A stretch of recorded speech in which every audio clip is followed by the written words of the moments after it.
Hello, good morning. I hope that you're all well and that you've had a good week. There's quite a few exciting things to show you and talk about in today's video. We're going to have a giveaway for a Potoky Modern stand. More about that as the video progresses. But I've got quite a few interesting things to talk about and to show you.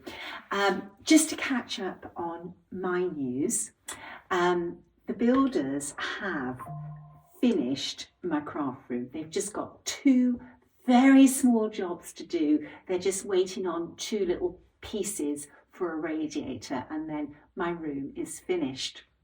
I did share some pictures on social media earlier in the week. I was so excited, I just wanted to share it, and I'm popping those in this video.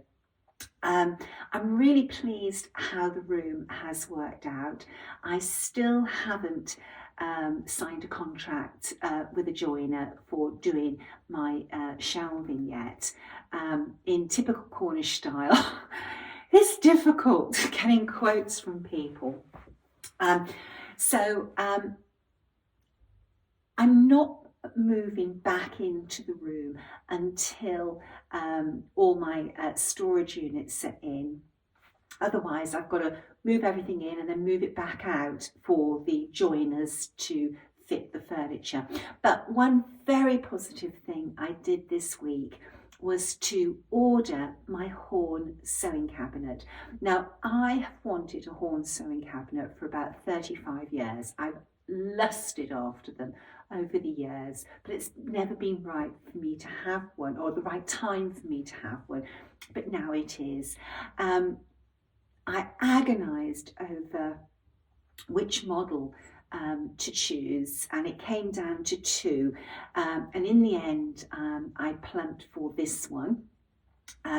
It opens up and is very versatile, and when it closes down to about 110 centimetres by 45 centimetres, not to a very big size at all.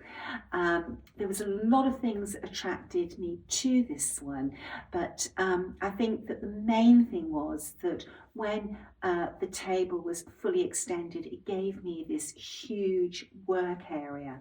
Now, I haven't quilted for a couple of years because my craft room got overtaken by hats things, but I am a quilter. I love quilting. I love making things for my home. If you come to my home, near enough every curtain or blind in the house I've made, the vast majority of the soft furnishings I've made, and there's lots of quilts everywhere in my home.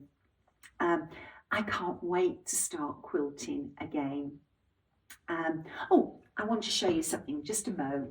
The week before, when I just couldn't concentrate to stitch, I got out some hexies that I'd been working on and finished the piece. This is the backing for a housewife.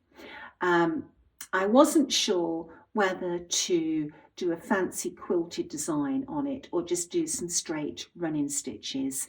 At the moment, I'm thinking of straight running stitches, but I just have not decided.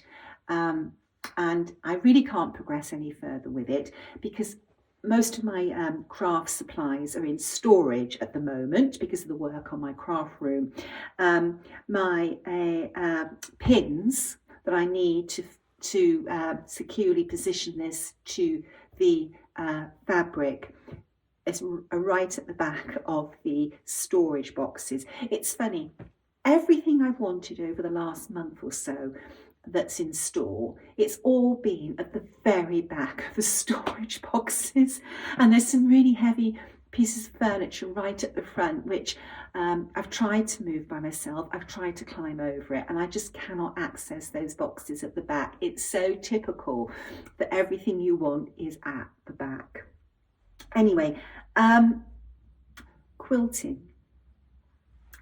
I have been thinking about some projects, some quilts that I want to make as soon as my craft room is fully fitted out, and I chose some quilts. I was really surprised. I ran some of the big quilting stores in the UK asking would they kit up some quilts for me. And the answer with every store was, unless they sold it as a kit, they were not prepared to cut the fabric and send it to me as a kit. And I was quite surprised about that, because I was looking to spend, a reasonable amount of money on kits. So I thought, right, okay. I sent a message to Michelle at Hobby House Quilt Works. Straight away, Michelle came back and said, no problem at all.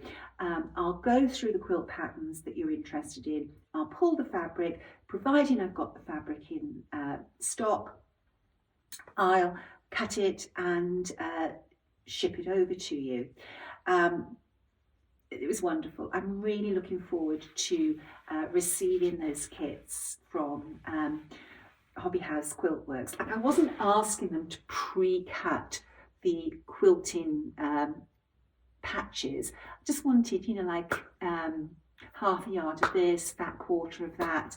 I was so shocked, but there we are. I've got some nice quilt kits to look forward to, and I'll share my progress on my quilting projects. Now, you all want to talk about needlework. I want to talk about needlework.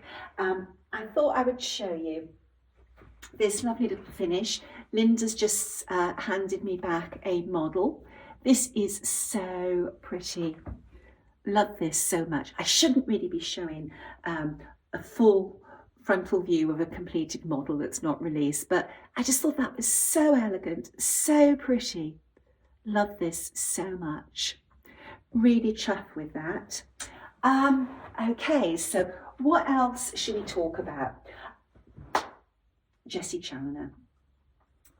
I have to tell you that Mary and Carolyn at the Attic Needleworks have said that this week orders have flown in for Jessie Challoner. I think that many needleworkers around the world have decided that they're going to stitch one of the Jessies in memory of Jean.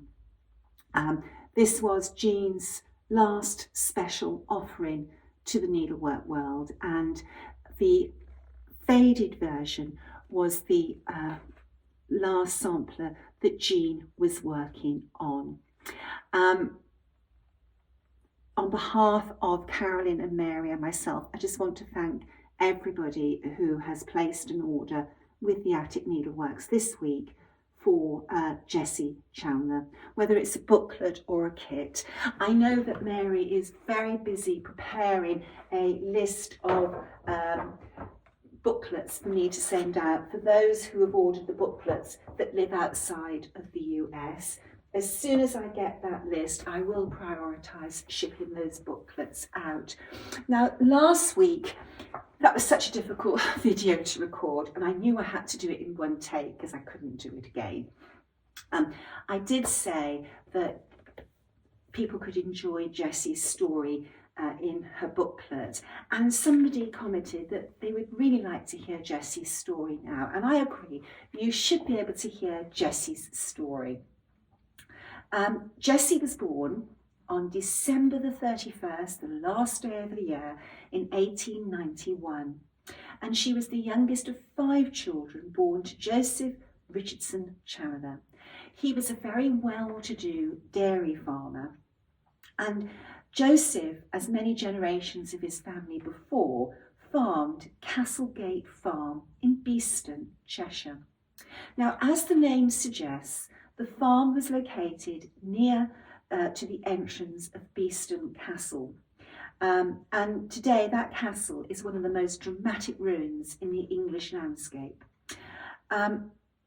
Now, it's located in the northwest of England, bordering Wales.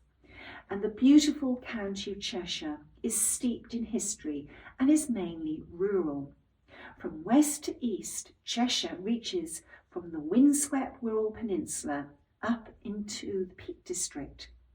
The north encompasses industrial towns and the suburbs from Manchester and Liverpool, fading into the agricultural south of the county. Now, Jessie's father died when she was just 4 years old, and her mother continued to farm Castlegate, and her mother lived a very long life. She died in 1937. Now, in the 1911 census return, we can find Jessie living with her widowed mother and her unmarried siblings and 2 servants at the farm. And Jessie was noted as working in the dairy. When Jessie was 23 years old, her life would have been greatly affected by the outbreak of World War I. And the Great War brought many changes to the lives of British women. A lot of women at this time never married because so many men were killed in the First World War. But Jessie was lucky.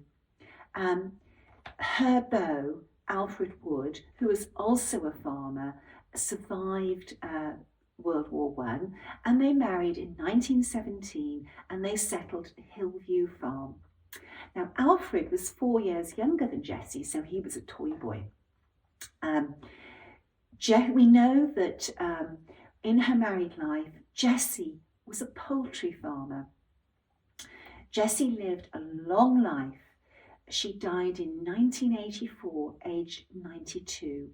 Her widowhood was long, as Alfred died in 1946. The couple had 1 child, Hector, and that is Jessie's story. Now, Jessie, when she worked in the dairy at Castlegate Farm, she would have made Cheshire cheese. And I want to tell you a funny story about Cheshire cheese. When I got back from the symposium, Ray said, "A present came for you." He said, "It's in the fridge." So I went to the fridge, and in my fridge was this box marked "Keep Refrigerated Cheshire Cheese." And on top of the box, there was a handwritten label to me. I thought, who would have sent me Cheshire cheese? So anyway, I didn't open it because when I got back from the symposium, I didn't feel very well. But a few days later, I got this box out, and Ray and I were actually looking forward to having some cheese and crackers and grapes and some chutney. It's a meal that we really enjoy. And I'm surprised that Ray didn't open that box and eat that cheese before I got home. So anyway, got the box out, opened it, and it wasn't Cheshire cheese at all. It was this little sampler. So this little sampler had spent well over a week in my fridge. It's a sampler stitch by Emily Stanley in Burton-on-Trent, and she finished it on May the 18th, 1829. Now, I want to take this sampler out of its frame because I want to explore the colours on the back. I'm not sure at this present stage if this was all one colour and this was just stitched with a different dye lot that's faded differently, or whether she did use 2 different colours. You can just see this colour has appeared in the border. I strongly suspect that all of this sampler was stitched in a black thread. It'll be very, very interesting. When I'm ready to chart it and I take it out of the frame, I will update you of what I find on the back. One of the reasons I bought this sampler was because of the verse. The desire of improvement discovers a liberal mind and is connected with many accomplishments and many virtues. I love that. I love little sayings. You all know that from the quotes on the booklets. But that one is a very inspirational saying, and I want to stitch this sampler and I want to put it next to my desk because it's a reminder: the desire of improvement discovers a liberal mind and is connected with many accomplishments and many virtues. It's lovely. All cross stitch over 2. So that'll be a nice little motto sampler or inspirational sampler for everybody. Okay, right, got a lot here to show you. I'll get to the giveaway in a moment. I need to take this in a certain order. Now, I did not get my suitcases out of the car from my trip to the symposium for about 5 days. I didn't mention it at the time. I was so ill when I got back from the symposium. I have unpacked my suitcase with my personal items, my clothing, etc. And I have unpacked one suitcase of needlework things, but there is still another needlework suitcase to unpack of needlework things. It makes me sound terribly lazy, but honestly, my plate has been very full the last couple of weeks. So some of the items that I have unpacked from my suitcase, I'm going to share with you. These scissors. This is the last present I have received from Jean Lee. So precious. I have in my display cabinet a dedicated section of things that Jean has stitched and gifted to me over the years, or little presents, needlework presents that she sent me.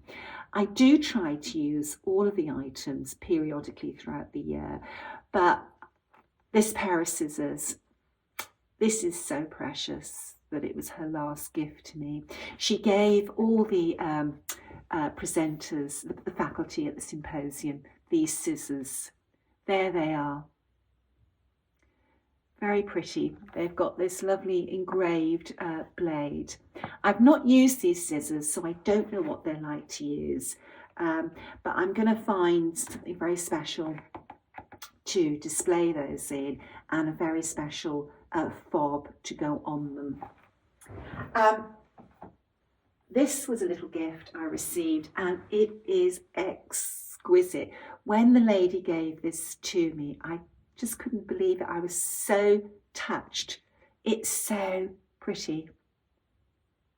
I love that. It's a pinball, and it's beautifully stitched and beautifully finished as well. Absolutely gorgeous. Really, really is. Just so, so pretty. Love it.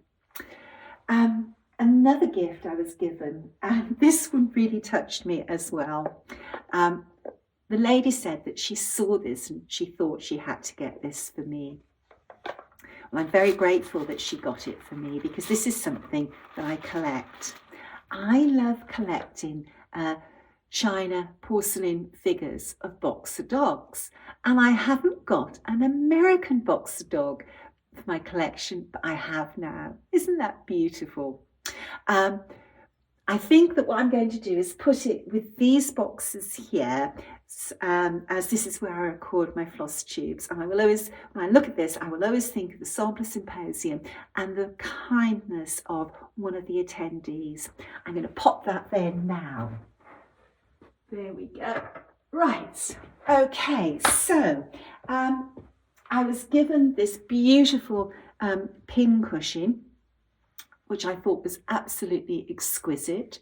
It's handmade by, Nazia Gallery, N-A-Z, or Z-I-S-H-A Gallery. That's so, so pretty. I shall have to pull some counting pins from my collection to pop in here. And this is going to go in my special display cabinet as well. I was given this fabulous bag, and the lady who made this bag used fabric, the Alice Tippett fabric. The fabric panels, they're so versatile. Now, this is full of beautiful, beautiful goodies. I'm going to have to go through these, and I'll show you these in next week's video when I have unpacked the other suitcase. Leona gave me this beautiful bag. I've been very lucky to receive a few items from Leona over the years. One of my favourite cases for what I use when I travel was made by Leona. So this is the bag she made me, and again it has a little piece of the Alice Tippett fabric panel in. It's just so beautiful, and it's so usable. Absolutely love it. Leona's such a gifted needleworker and sewer as well. Now, last week I showed you the project bag that Vashti from the Attic Needleworks made me with the panel from Jessie Challoner. It's beautiful. Vashti is a very, very gifted needlewoman, beautifully finished. This bag is perfect. Absolutely gorgeous. And I love the strawberry thief pattern, and I think it works so beautifully with the panel from Jessie Challoner. Have you come in, Hugo? You're being very brave, aren't you? Hugo does not like a camera. If he sees something being filmed, or if I go to take a photograph of him, he runs away. It's always been the same.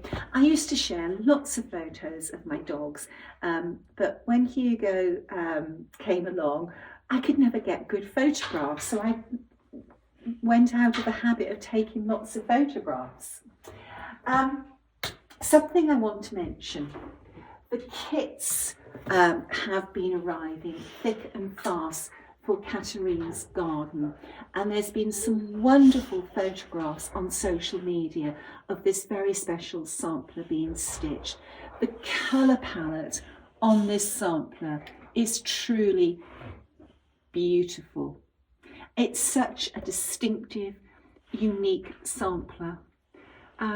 There's so many beautiful Dutch samplers, and this is one of them. Thank you to everybody who's stitching Katarina's garden. It's going to look fabulous on your sampler wall. It's going to be a standout sampler because of its beauty and because it's so different. Okay, now this sampler actually goes really, really well with the new Hobby House case for a Potoky Modern.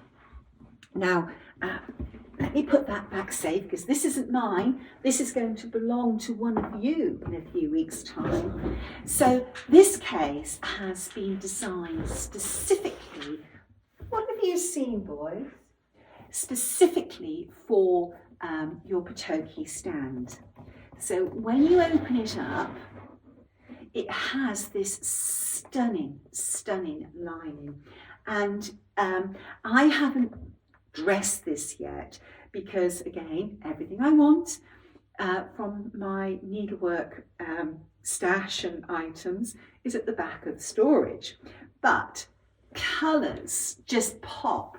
And in the week when I showed a photograph, I did pop some spools of thread, and it just looks so beautiful against this dark navy background. Gorgeous, absolutely gorgeous. So you've got this tray for putting scissors, thread, all sorts of things, and this is quite recessed. So, you know, you've actually got quite a bit of storage in this. You've got the depth of this and the depth of that, so that's quite a little bit of top storage. When you lift the tray, you can pop your Potoky Modern in there and it will travel safely. These stands are so precious. You do not want these getting knocked and scratched in a tote bag. You want to keep these protected. They're very precious. In here, you have got room maybe to put your some fabric or some other things down the side. So this is actually a very, very useful case. Even if you don't have a Potoky stand, this case is a beautiful, storage unit for sewing supplies or any other sort of thing as well. So when I saw this colour, it's a new colour for Winterbury cases, I did not hesitate. Boys, what are you doing? Just a second. They were barking at a little bunny rabbit on the lawn outside the French doors. It's a cute little rabbit. It's the colour of a wild rabbit, but it's a very fat one, so I don't know if it might be a domestic one. When I finish this video, if the bunny's still there, I'll go and investigate. I put the dogs out for now because I don't want them barking. Okay, so when I saw this colour, it was a no-brainer. I just had to have it. Absolutely gorgeous. It's no good trying to be good. You've got to have these things if you can. Ray'll kill me. No, he won't. He loves seeing my pleasure with my needlework items. Okay, so our giveaway. Because I've had my new Winterbury case, I thought it would be really nice to give back to the needlework community. So this is a brand new Potoky Modern stand, and one of you is going to be the lucky winner. If you would like to enter the giveaway, all you have to do is leave a comment on this video saying which Winterbury case is your favourite.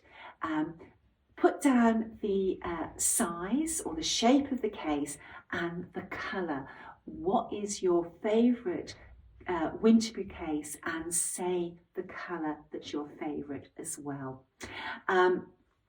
In 2 weeks' time, I'll do a live draw in a Flosstube for you for the giveaway, and we'll see who is the lucky winner. A few months ago, I did another giveaway for a Potoky stand, and I'm just going to share with you a photograph of the lady who won the Potoky stand. This one could be yours, but you need to enter. These are beautiful, really beautiful. Okay, so the reason I can't do a Flosstube next weekend and announce the winner is because I'm not here. Next Friday, Valentine's Day the 14th, I'm not celebrating with my husband. I'm going to be celebrating Valentine's Day with my travel buddy, Linda. I'm going up to London because next weekend, Linda and I are attending a course with hand and lock, and we're going to explore loom hook embroidery.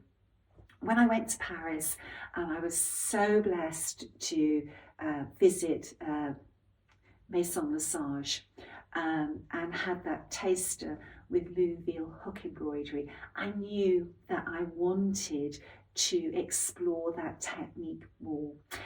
It's Linda's birthday on the 16th and it's mine on the 20th, so we're celebrating our birthday together that weekend. Hand and Lock have some very interesting courses. There's several that Linda and I would like to do, but we're going to try this course first, see how we get on, and if we enjoy the setup and the way of teaching, we're going to sign up for several courses.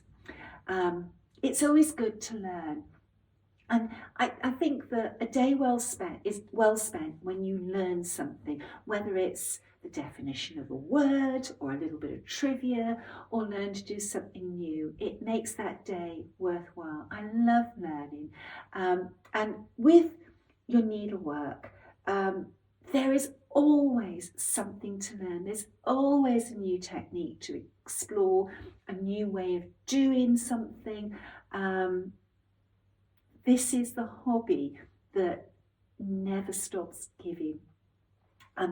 Okay, I've probably rabbled on a long time. Good luck in the giveaway. If you